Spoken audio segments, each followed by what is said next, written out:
In the last 10 plus years alone, the health and fitness industry has fascinated me in the context of what's good for you and what's bad for you in terms of food.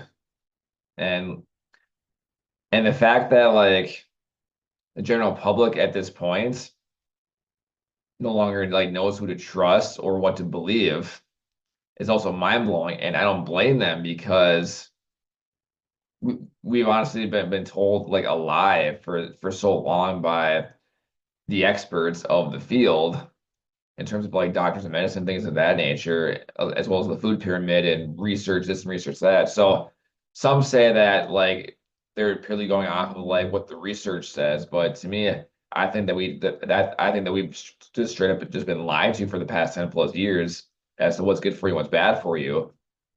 And again, it's came to the point, fast forward to today, where the general public we're told so much that if you talk to a different person, correction, if you talk to 100 different people, you'll get 100 different results as to what's good for you and what's bad for you. And it's crazy. And once again, I don't blame the public for just not knowing what to believe or not knowing who to trust. And over time, that they just got fed up with it and just started eating whatever they wanted in terms of like what I enjoy eating and what tastes good and what feels good type of thing, and just kind of roll on from there. And for myself, I'd say about 10-ish years ago that I became super curious about this topic because for me, like nothing was making sense. And it wasn't until that I started investing in myself by doing my own research, and I was able to come across the work of Paul Chek and the Chek Institute. And I read his book, How to Eat, Move, and Be Healthy, and that book just blew my freaking mind. Like it took everything that I thought I knew about health, fitness, and like overall, like what's healthy for you, what's bad for you. It flipped it upside down, turned it around, and uh, and just showed me a whole new way of like thinking, especially in the context of holistic health. And like before I get into that, like so it's fast forward to today, it's a common thing for people to go on diets and through like the to see results with like the keto diet, the carnivore diet, the Mediterranean diet, and stuff like that, or and as well as the carnivore diet, if I didn't already mention that one as well.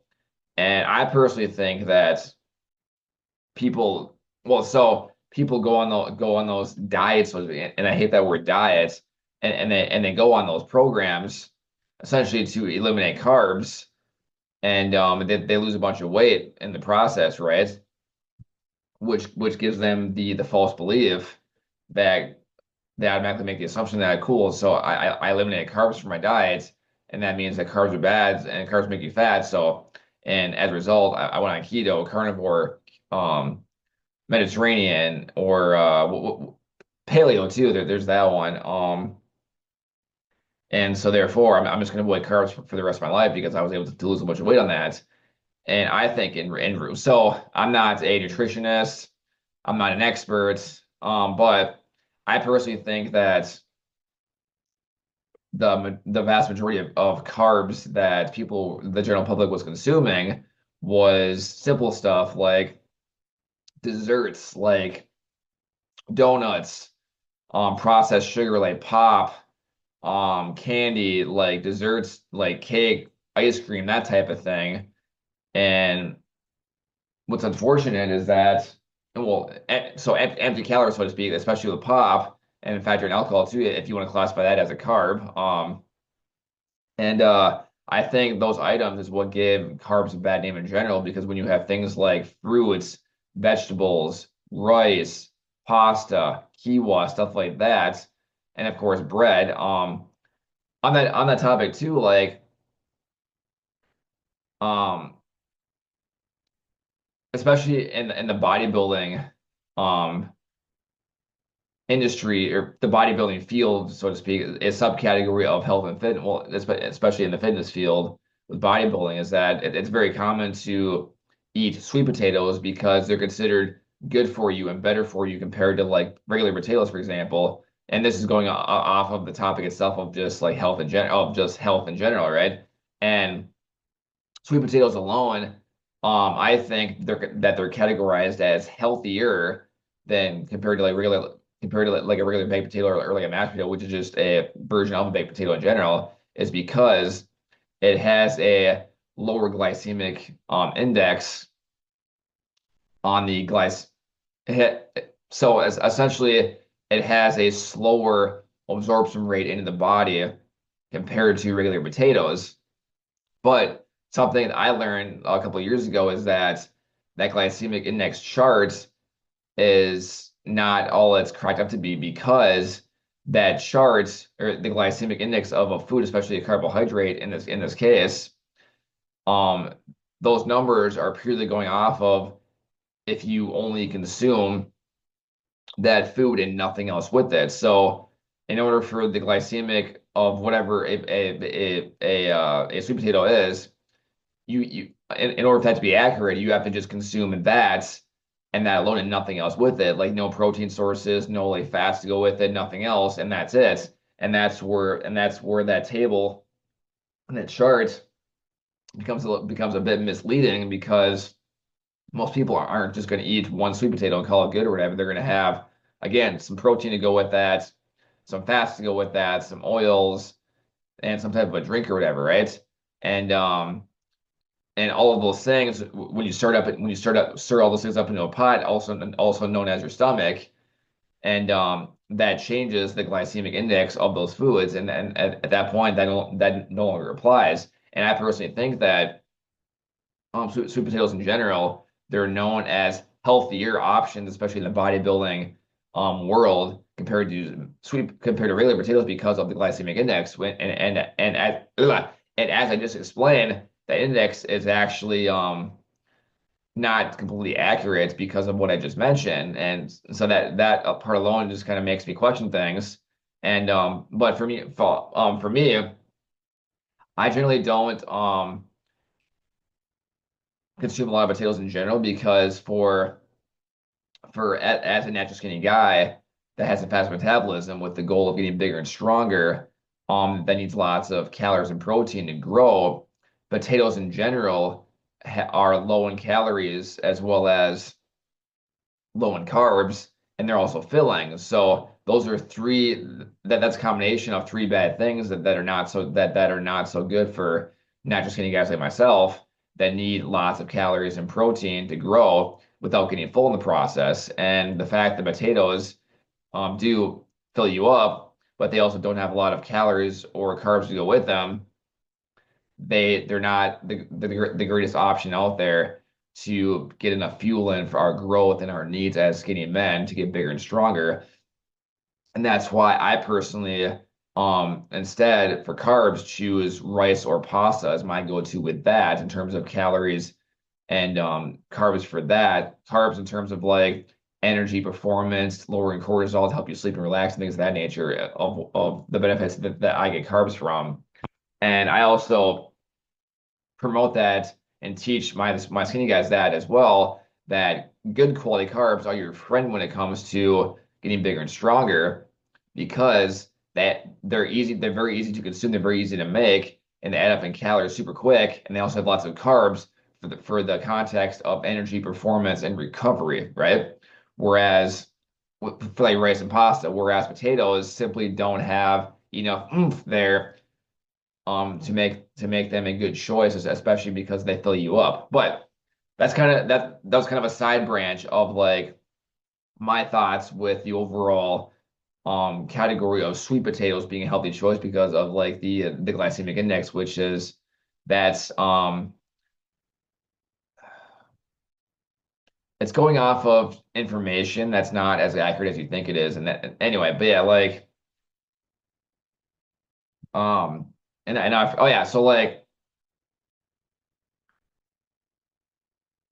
I'm trying to remember where I was going with all that. But yeah, so like when you talk about like the Mediterranean diet, the keto diet, the carnivore diet, and the paleo diet, the majority of them just simply lack carbs, and they're more just like natural things, like natural animal foods with proteins, fats, and stuff like that, and it's very low carbs. And once again, I think that the vast majority of the general population, especially with Western culture, the carbs that they were getting were processed sugars and processing things in general, like pop and soda, alcohol, dessert items like donuts, cake, candy, ice cream, and stuff like that, and very little of like rice, pasta, fruits and vegetables, things that are complex carbs that actually have that are actually loaded with good quality nutrition.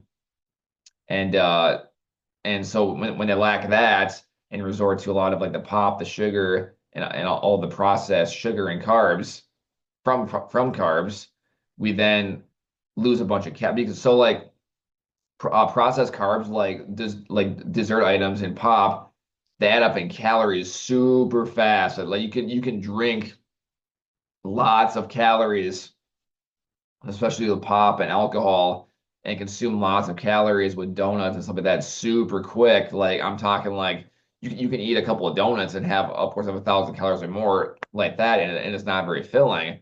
And that's where things get dangerous from a weight gain perspective when the goal is to lose body fat and stuff like that.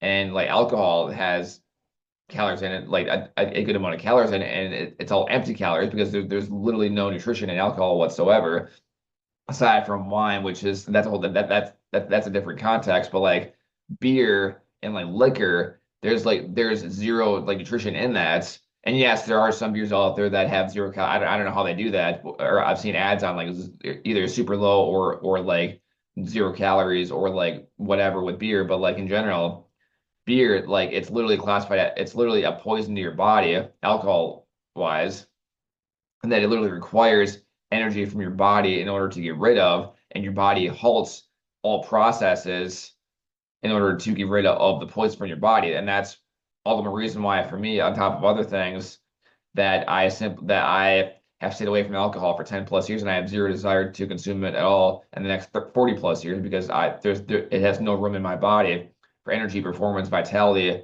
or to essentially to thrive on. But yeah, like carbs wise though, I think that like carbs, like processed carbs and like simple carbs, that they add up in calories fast. And I think that by getting rid of those calories on the keto diet, the paleo diet, the carnivore diet, which is heavily like based on like fats, proteins, animal foods, and stuff like that, when you get rid of all of those calories from carbs, yeah, you're probably gonna lose some weight, lose some body fat, especially if you're consuming lots of those simple based carbs and along with a very sedentary lifestyle, such as like working in like an office building and your only source of exercise is walking to your car or walking to the building and back and maybe go to the gym for an hour like three times a week to hit the treadmill for half an hour, maybe and that's like your only source of cardio in terms of like movement in general. So yeah, I can definitely see why people would lose weight from that because you're getting rid of a lot of calories from your diet, so to speak, and from there they get the false perception that carbs are now bad, and that they're gonna stick to just animal-based foods of like red meats and like without any carbs, which so actually so I mean with those diets, especially with keto, that it forces your body to go into ketogenics over time by not having any type of like a sugar-based source. And so, oh my God, I'm going down some rabbit holes here. So like ketogenic in general was designed in the first place for, I believe, like epileptic patients for dealing with like seizures and stuff like that.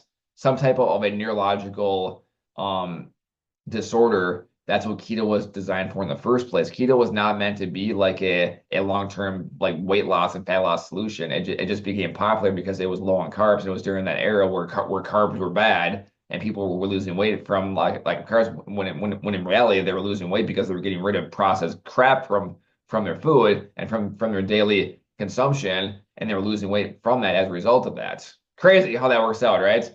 And yeah, um, like so keto and carnivore and stuff like that in general are fine, but like the problem is they lack like carbs, like good quality carbs, and with that it lacks like the glucose that your body that which is your body's number one source of fast energy, especially the brain. Like the brain's number one source of energy is sugar, essentially, which is glucose. Glucose is a terminology in the health and fitness and medical industry that is also known as sugar to the general public, right?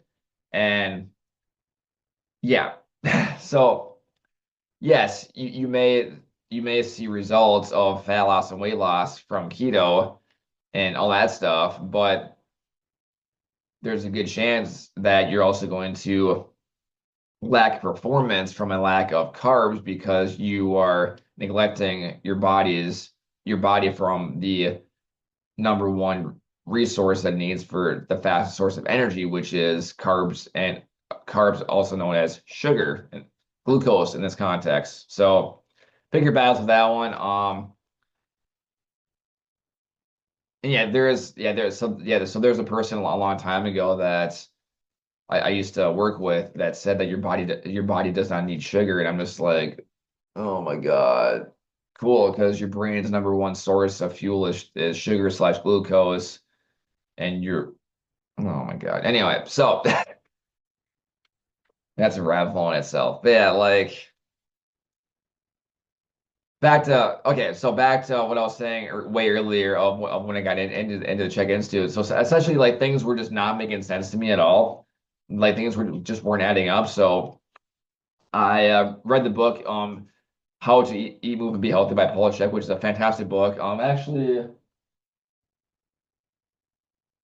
it's on my bookshelf. Or yeah, it's on the very bottom. The very bottom. I'll grab it right here.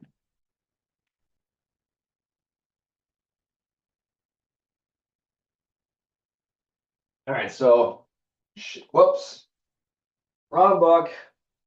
Oh,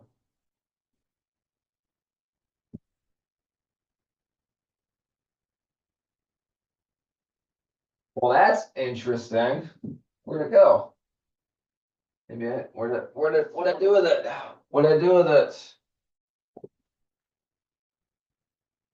What I do with it?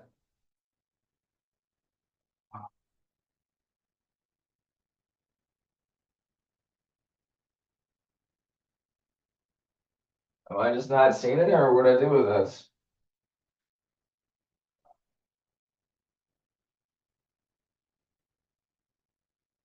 Oh gosh, it was on top that, or yeah, shoot. I had it in my hand the whole time. Okay, so I'll explain this one in a minute. So what happened was I had this guy on top of it, Movement That Matters, which is another book that Paul Chek made, and I didn't see that it was actually right underneath that the whole time, and I missed it. So my fault for the delay right there of trying to find a book that I was talking about the entire time, just to give you a visual reference here. So this book right here from Paul Chek, How to Eat, Move, and Be Healthy, like just like lots of stuff in here. Like this book was my introduction to holistic health and completely blew my mind when it comes to holistic health and understanding health, physiology, gut health, a basic introduction to like gut health, processed food. Also, and this is also what is where I learned about the what's it called? Genetic primal pattern diet typing, which means that based off of your ancestry history, right, of where your ancestors came from, for most people in Western culture, most of us have a European ancestry background, which means so like genetic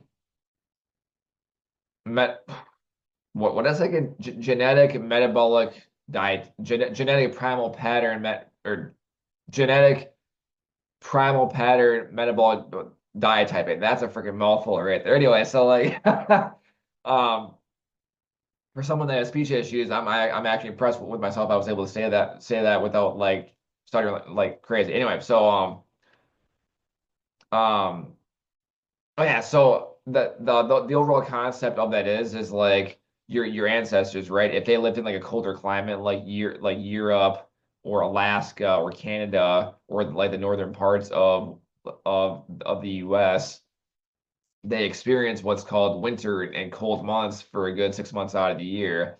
And it was during that time frame where they had to survive off of like animal-based foods because plants and vegetables and trees and fruits and stuff were frozen and you could not harvest that because the ground was frozen and it was cold outside and you can like plant obviously you can't plant like seeds and stuff in the ground when the ground's frozen so therefore they had to survive off that and over time their bodies adapted to be able to absorb digest and be able to use animal foods more effectively and efficiently because that's what they had to survive off of. Now, on the opposite spectrum, when you have so that was called a polar type, by the way.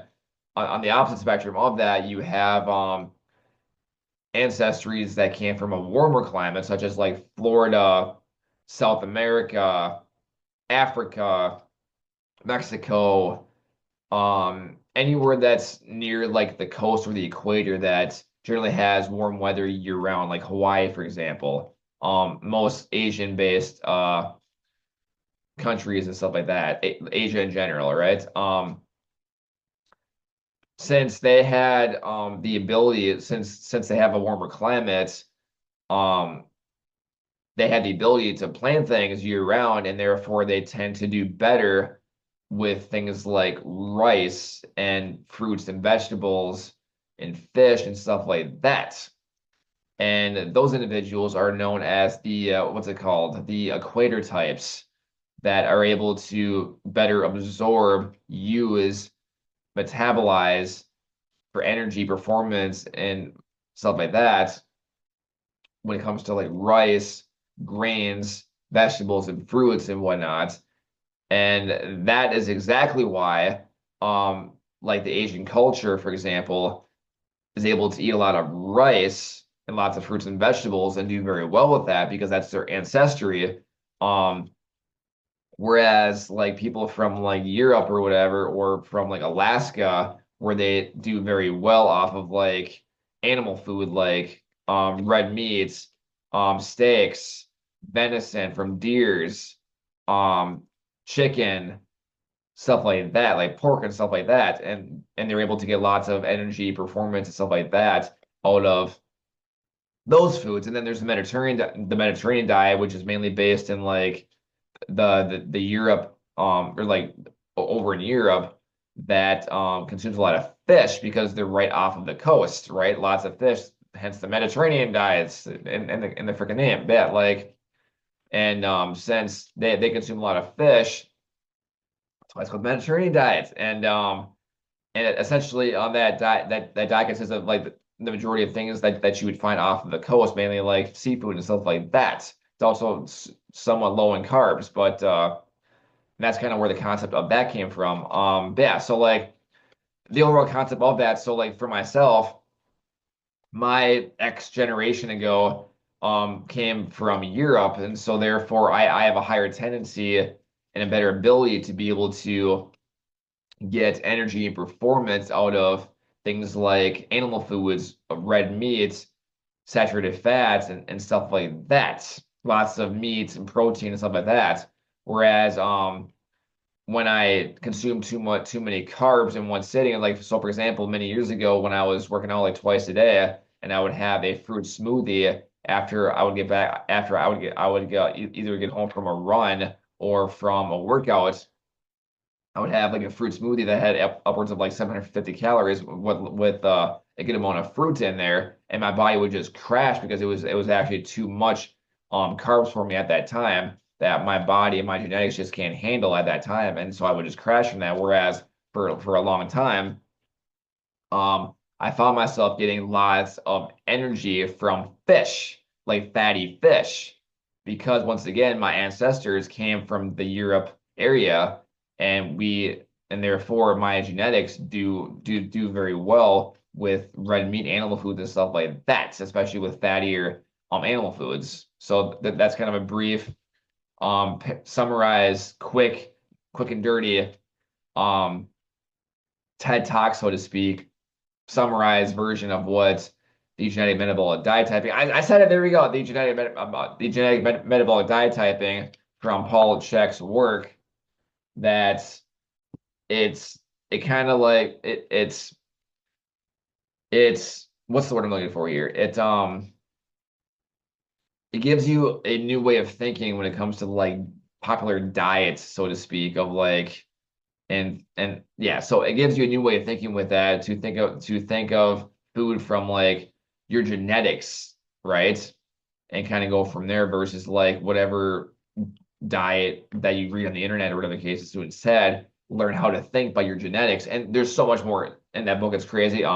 If you want to learn more about holistic health, I definitely recommend this as a good start. Awesome stuff right there. This book completely changed my life many years ago in terms of like overall awareness of health and fitness, holistic health, gut health, all those things, and good stuff and awesome. And yeah, so that book was actually the gateway of when I did some more research and went on his website of the Czech Institute, and I saw that he had an entire curriculum for things, and so I was more intrigued by this, so I signed up for what's called the Holistic Lifestyle Coach Level 1 program, which I took online at the time, and oh my God, that program is like I don't know what just happened. All right, um, Holistic Lifestyle Coach Level 1 is like it blows anything out of the water that you will ever learn from like a any type of like kinesiology or physical um X whatever degree that you get for like personal training or whatever. Like it goes into so much like deep like depth of like holistic health, the environment, food, movement, and stuff like that. And also um his program touches up on this too of essentially primal pattern movements of essentially like how your body works as one whole functional machine that was not designed for isolation movements that's common in bodybuilding.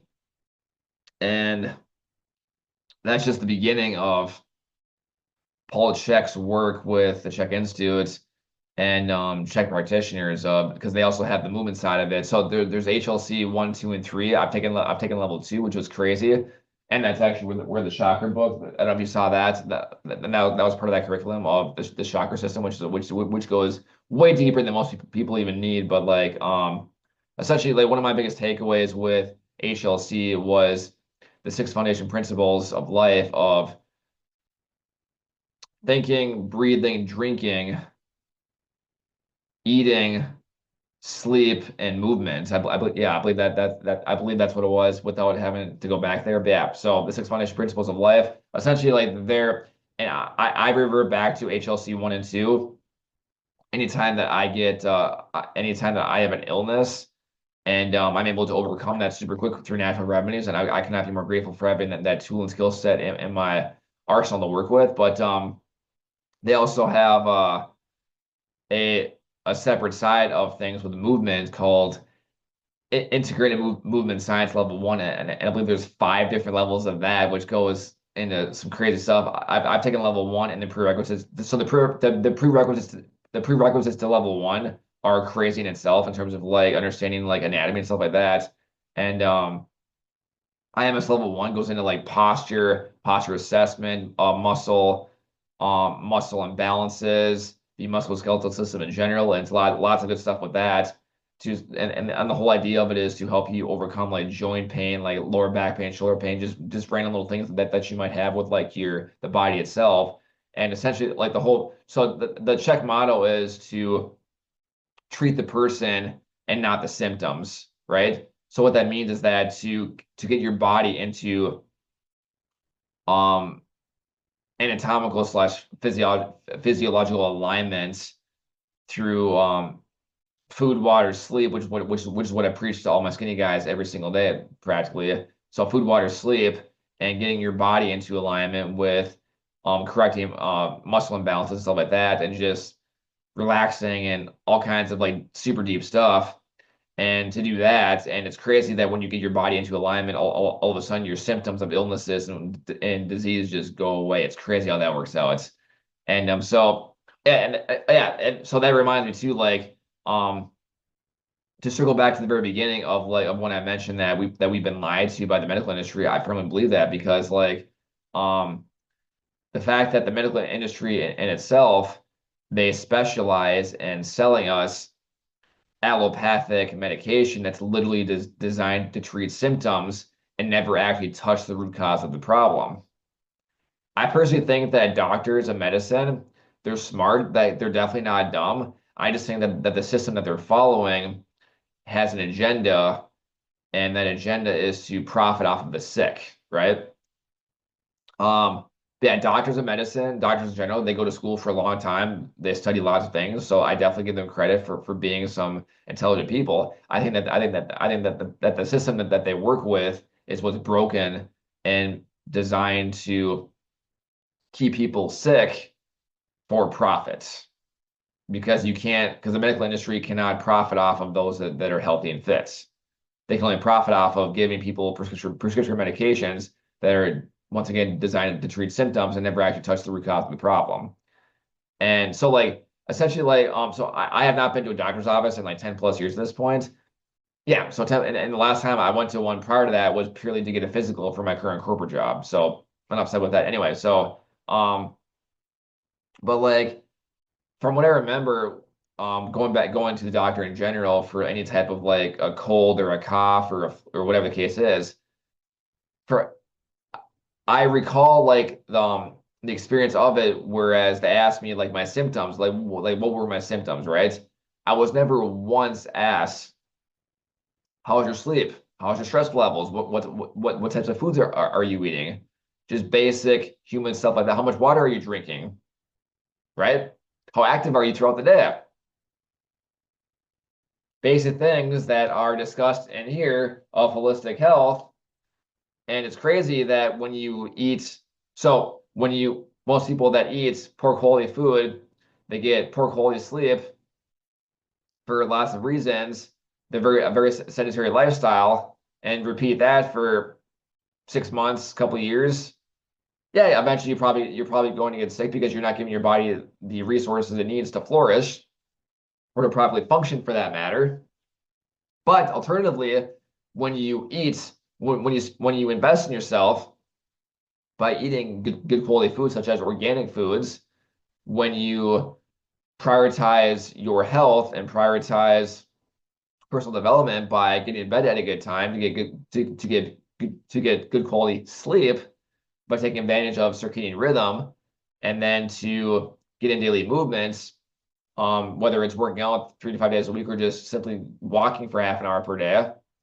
All of a sudden, when you give your body the resource, and how can I forget water, right? When drinking enough water for your body and things of that nature, it's crazy that when you give your body the resources it needs to flourish and actually function correctly, all of a sudden you have a lower risk of getting illnesses and symptoms of all that stuff. It's crazy how that works out. That when you give your body the resources it needs to survive and function and to flourish and thrive and do its freaking job, internally like organs and whatnot, and you have good thoughts up here, and like it's crazy that it's crazy that your body rewards you with this thing called like energy, a good mood, a good attitude, um, a strong aura that people are attracted to, and that you have a clear and focused mind to think and be creative and to solve problems and to be a productive member of society and just help the community out. So when you actually invest in yourself to treat your body right, it returns the favor with energy, performance, vitality, thinking better attitude, better mood, a better aura. Crazy how that works out. I know it's crazy. And yeah, like it's 1 second here. I'm drinking some water because my throat's getting freaking sore and dry.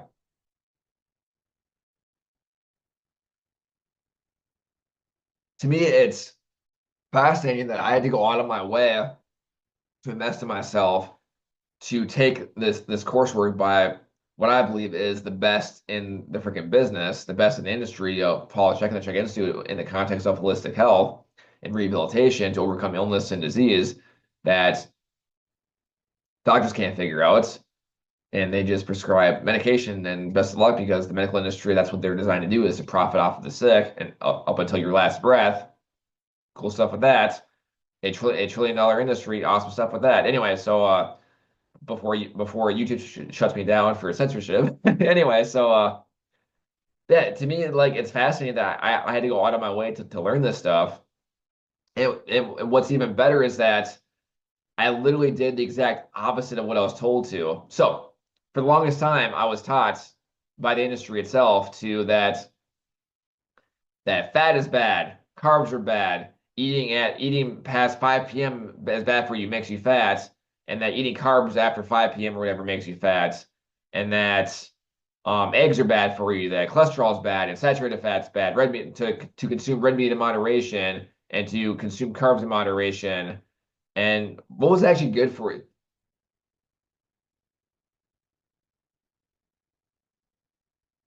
I literally can't even recall what was actually good for you at the top of, or I think it was at the stuff at the top of the pyramid. Oh, I kind of want to look this up now, to be honest. So like the original food pyramid, what was actually good for you? I'm actually curious about this now. Okay, so here's okay, so okay, never mind. So I was wrong. The top of the pyramid is stuff that you want to avoid. The bottom of the pyramid is stuff that you want to okay, so I'm gonna screen share this quick if I remember how to do that. How do I don't even know how to do that right now. More, I don't even see it. Anyway, whatever. I don't even see the button down here to screen. That's how long it's been since I've screen shared something on here. Share maybe it. Oh God, so there's a green button here that says share. Okay, so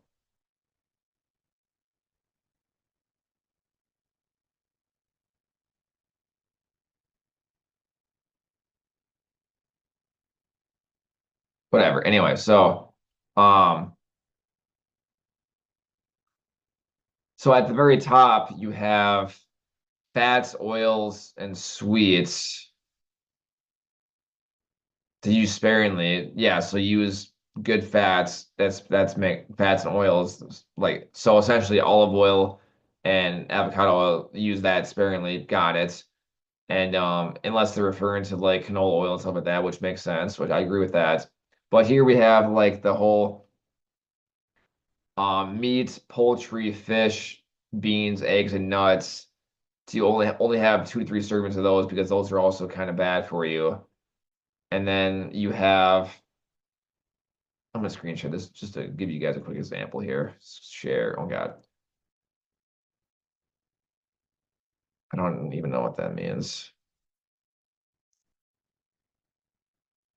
Okay, so you have, I'm looking at this right here on the far right here. So here you have, this is like the old school pyramid that this is what I was taught growing up, that fats and oils to use sparingly. So essentially like olive oil, avocado oil, and fats of like omega-3s in fish to use that sparingly. Got it. Sweets, I agree with. Like sweets, yeah. So those are annoying.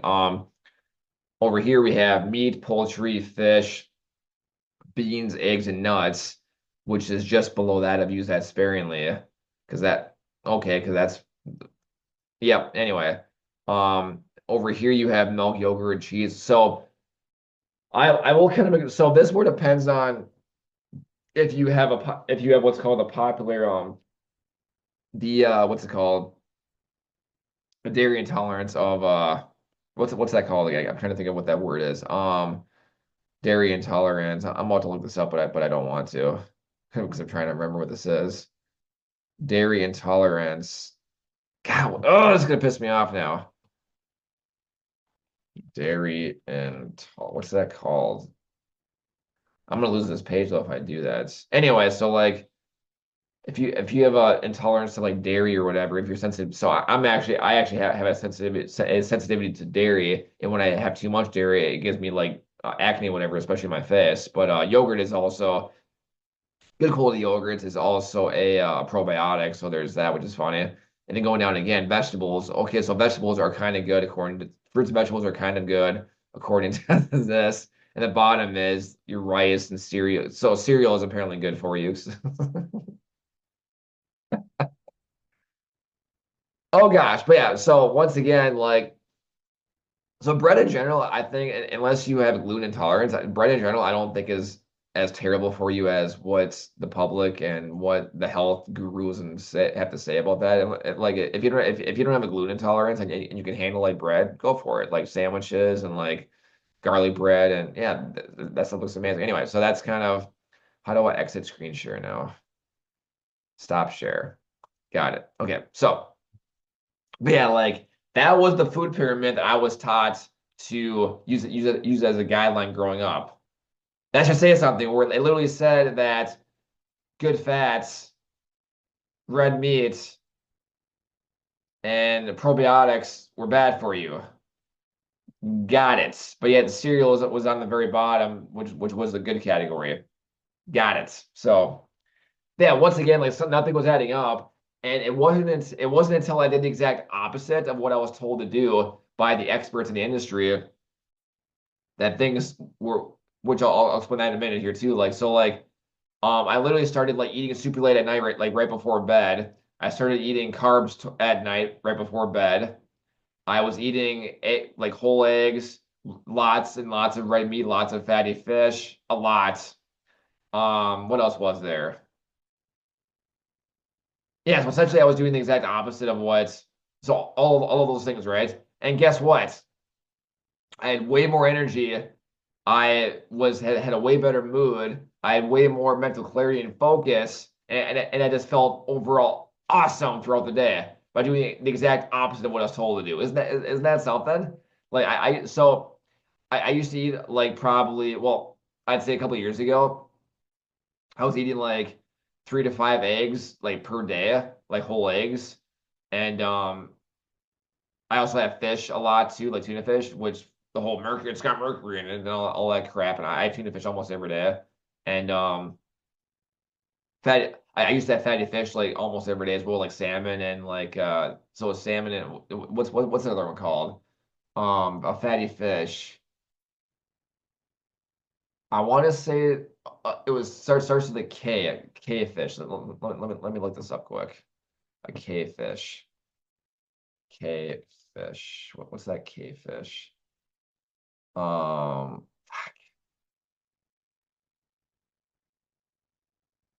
Fish starts with a K.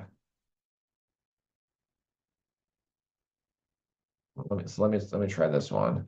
Types of fish. This is gonna piss me off. It's gonna be like right there. Oh God. That was with the K. Types of fish and American and diets. Herring, that's what it was. My fault. So it wasn't a K, herring.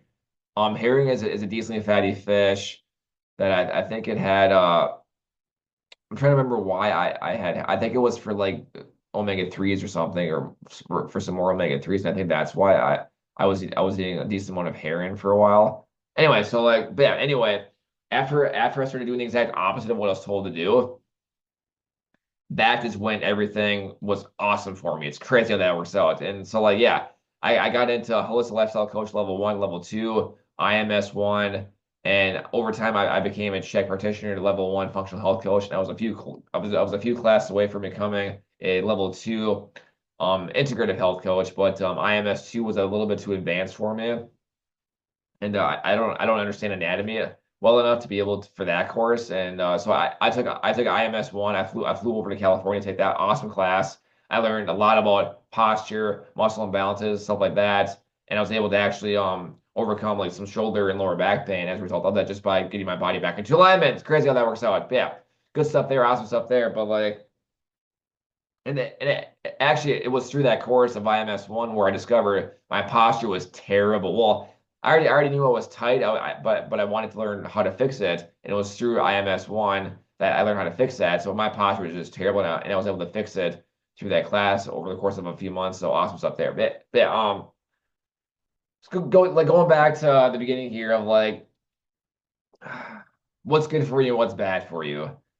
Um, After like 15 years of experience and spending lots of money on investing in myself with coursework and all that stuff, I've learned that like between the genetic metabolic diet typing, just knowing that, and overall just trying to shoot for more like organic food when possible, like red meat, especially with red meat and like stuff like that. And just I follow the 80/20 rule personally of like eat 80%.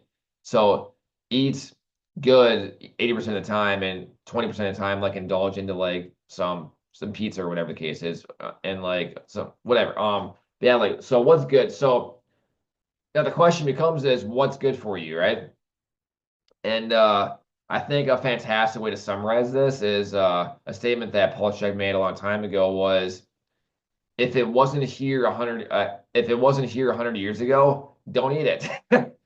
What he's trying to get at with that is anything that's made in a lab and man-made, especially in the last like 20 years, you should probably avoid it, right? And that's where like all of and that's where the oils came from, of like canola oil and stuff like that, where it was man-made, and that's where like trans fat came from because it was man-made fats that they heat up to a super hot degree to make fast food of like, and that's how fast food shined for a while until that was exploited, and now some restaurants like Five Guys and a couple others now use a better quality oil that's healthier for, I think they use peanut oil actually that's healthier for you compared to like the oils that they were using like McDonald's, Burger King and stuff like that were using for, and they probably still are using it because that's just their industry. And yeah, but so essentially like what's good for you, stick to like a Whole Foods, like just um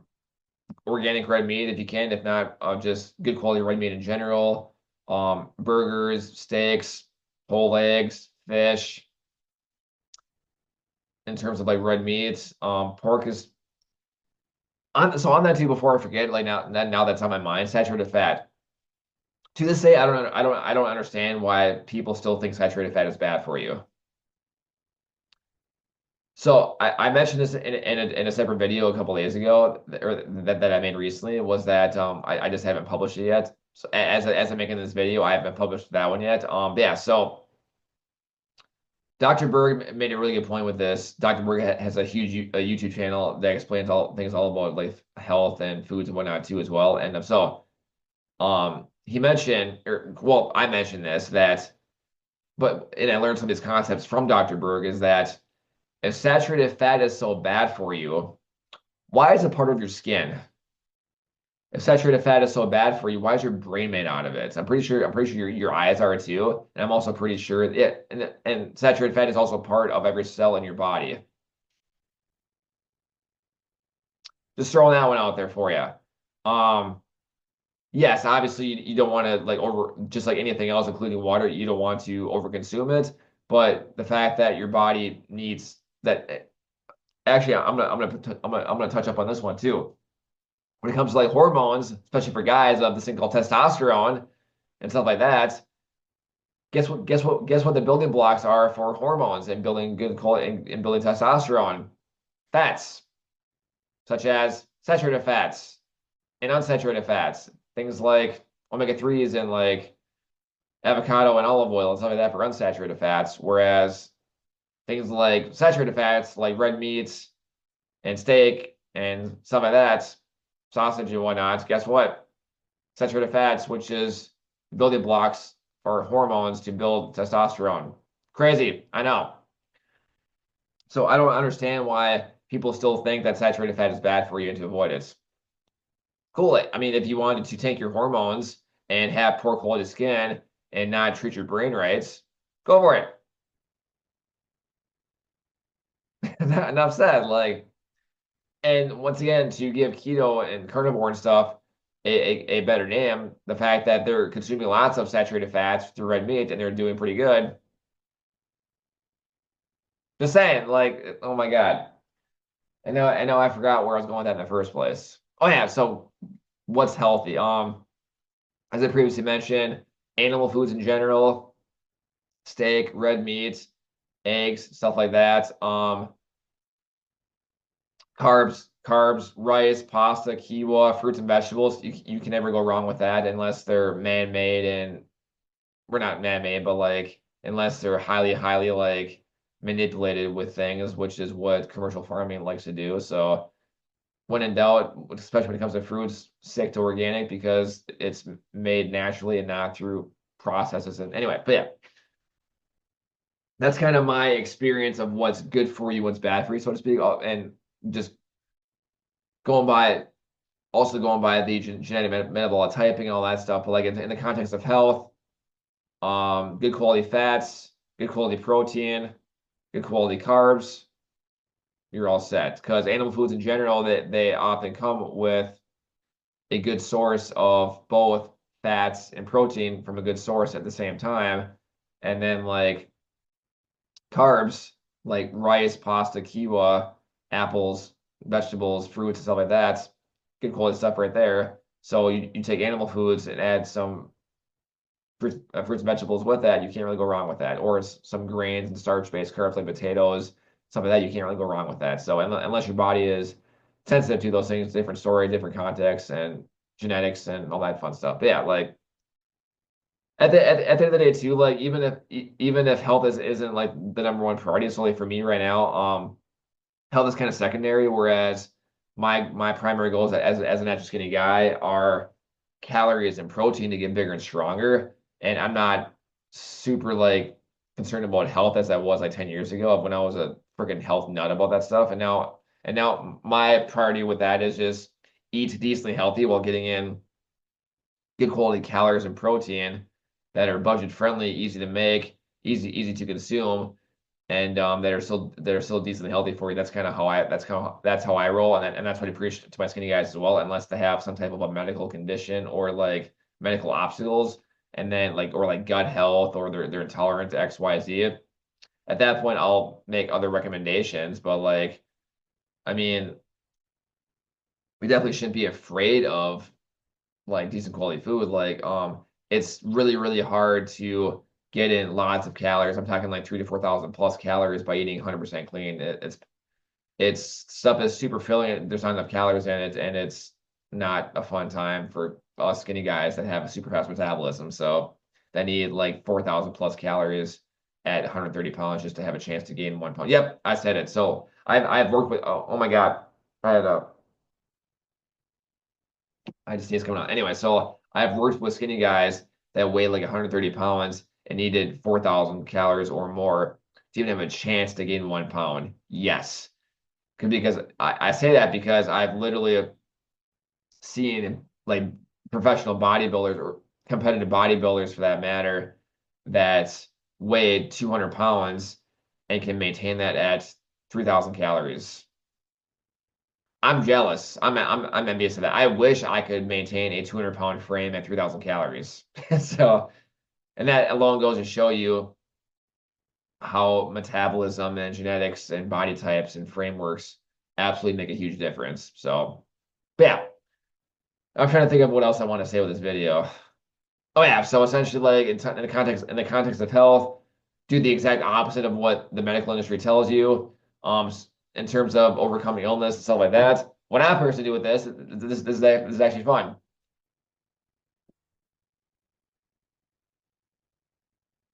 In the context of overcoming illnesses like the cold, fevers, the chills, and stuff like that, what I personally do is invest into good quality supplementation, such as Jocko Greens, of as well as Jocko Greens and Jocko Cold War and stuff like that, which has a natural source of fruits and vegetables, as well as zinc, elderberry extract, vitamin C, vitamin D, vitamin E, all of those things to with a combined efforts to give your immune system and your body the resources it needs to combat illness and to destroy it super quick through natural remedies while keeping you in the fight to continue progressing towards your goals. All that comparatively to, so that's what I do on top of eating good quality food and drinking enough water. For me, that's 3 to 4 quarts per day, as well as getting good quality sleep. That's what I do, and I'm able to overcome illness super quick. And that's things I learned from Paul Chek and the Chek Institute, as well as HLC 1 and 2. Whereas what's super common in the general public that goes off of what the medical industry says to take prescription medications and over-the-counter medications, yes, they will work, but they also, to overcome illness of like colds and fevers and flus and whatnot, yeah, they work, but they also destroy your body's immune system in the process too, which takes time to rebuild that. So it also gives you a host of other symptoms because it's inviting man-made things into your system. And yeah, so that's, yeah, I'm definitely not a fan at all of prescription medications because once again, it's designed to treat symptoms and not actually touch the root cause of the problem. And instead to resort to supplementation or just natural stuff that gives you from like zinc, elderberry extract, vitamins, minerals, micronutrients, essentially, along with good quality food, water, and sleep to give your body the resources, the natural resources that it needs to function properly and to defeat the illness naturally and to build your system up at the same time without destroying it in the process, without from all the side effects that that prescription medications have. And that's not a fan of that route at all. Not even a little bit. So in the last 10 years, every illness I've had, because I have a naturally weak immune system because hashtag genetics, and every illness I've had in the last 10 years, I've overcame through natural remedies super quick and actually faster than anything people have done with prescription medications. And it's been super interesting to note that. And as well, through like the COVID era, in the last like 4-ish years, I've had COVID like probably, I don't know, I've had COVID related symptoms that probably would have been tested positive for COVID. And like I've had that like 3 times, and every single one of those times I've just reverted back to natural remedies, food, water, sleep, and immune system based stuff. And I was able to overcome it relatively quickly through natural remedies. No shots, no vaccines, no boosters. Life is good, right? Crazy, I know. When you give your body the resources it needs naturally that it was designed to consume, it flourishes and returns the favor by giving you energy, vitality, performance, and life. Crazy, I know. Yeah, I think that's a wrap pretty quick. I don't know. So on Zoom, like every time I raise my hand, it like thinks I want to raise my hand for a question, which is kind of a cool feature that Zoom now has apparently. So it's kind of anyway. But yeah, that's kind of my spiel on the medical industry of like, or of like what's good, like what's healthy for you, what's bad for you type of thing. And like once again, as Paul Chek mentioned, if it wasn't here 100 years ago, don't eat it. If you can't pronounce the 15-syllable word on the nutrition label, you probably should eat it. If the nutrition label itself has a book of items on there, you probably shouldn't eat that because it was unless those are like seasonings or whatever, or like some type of a supplement where they added like organic stuff to it, cool. That's a different story. But like essentially like when you go to the store, the more processed something is, the bigger the label is, whereas the more natural it is, the smaller and smaller the label gets to the point where if you're just getting like red meat or whatever in a package, the only freaking item in there is red meat. So there isn't really a need for a nutrition label aside from just telling you like the calories from it and all that stuff. But like the longer that the label is, the more crap that they added to it, with exceptions of supplementation where they added organic based stuff to it, and that's the whole context of that. But like food in general from like the store, the longer that ingredients label, the you should probably avoid that, especially if it has ingredients that are this freaking long that remain in a goddamn lab, not so ideal. Whereas items that have less and less, a smaller and smaller lists, you want to be on the lookout for those, or items in general that have no list, because the one thing in there is just the natural organic food itself, and that was it. So that's my spiel on that. I think I have a video out there somewhere on YouTube that it might also just be in my Facebook group. I don't remember at this point.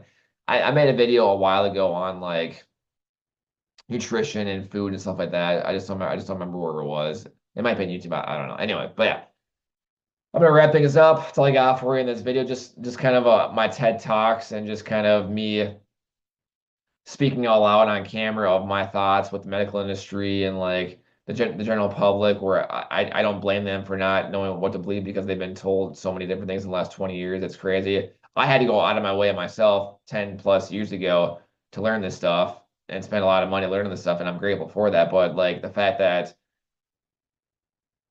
oh my God, it's just wild. But yeah, that's my TED Talks for the day of, if it wasn't here 100 years ago, don't eat it. Organic is good. Oh yeah, and I'll finish off with this. A statement that I love is that in the context of health, vitality, fitness, and stuff like that, and nutrition, um, what was it now? Hold on one second here. Oh yeah, so here's a statement. You can either pay the farmer now, or pay the doctor 100 times more later with illness, disease, and medical expenses. Think about that one for a minute. So I'll repeat that. You can either pay the farmer now to invest in yourself with good quality food and nutrition, or you can pay the doctor 100 times more later with illness and disease. What does that mean? That means that when you invest in yourself with good quality food from organic sources, which are a little bit more, which are more expensive than poor quality food, you can either invest in yourself with good quality food now, or you can choose to eat low quality food and do that for months, years at a time, and then suffer the consequences of that with illness and disease that comes with feeding your body garbage for years and years and years. And then over time, you'll eventually get all kinds of symptoms and illnesses and diseases that your doctor and the medical industry will treat you with prescription medications that are designed to treat symptoms and never actually to help you change your lifestyle and go from there. And they don't talk about any of that stuff at all. And so you'll keep going down that endless cycle of, the cycle of death is what Paul Chek calls it, which is kind of funny in itself. Actually, I kind of I'm gonna see if I can look that up. Actually, whatever. We have the cycle of death of animals are fed crap that you now eat that crap, which your body is now infected with poison and all kinds of things, which leads to symptoms and illnesses that you treat with allopathic medication to treat symptoms until your deathbed, until you get sick, ill, and you can't even fight anymore, and then boop, until your last breath. So you're paying the medical industry lots and lots of money until your last breath, and that's how they profit off of it, because that's the game. Or you can, so once again, you can either pay the farmer now with good quality food to nourish your body, to take care of yourself with energy, performance, vitality that it pays you for with later, or you can choose to eat poor quality food and pay the doctor 100 times more later with prescription medications and doctor visits and hospital bills from illness and disease until your last breath. So your choice. I choose to invest in myself with good quality food, to pay the farmer with organics and stuff like that, to take care of my body, to get energy, performance, vitality, a clear and focused mind, good thoughts, good attitude with a nice strong aura. That's my choice. Choose wisely. With that being said, I'm gonna close this out with this, especially for my skinny guys out there, to get jacked inside and out. Wake up with purpose, execute with passion, and make your future self proud. JB out.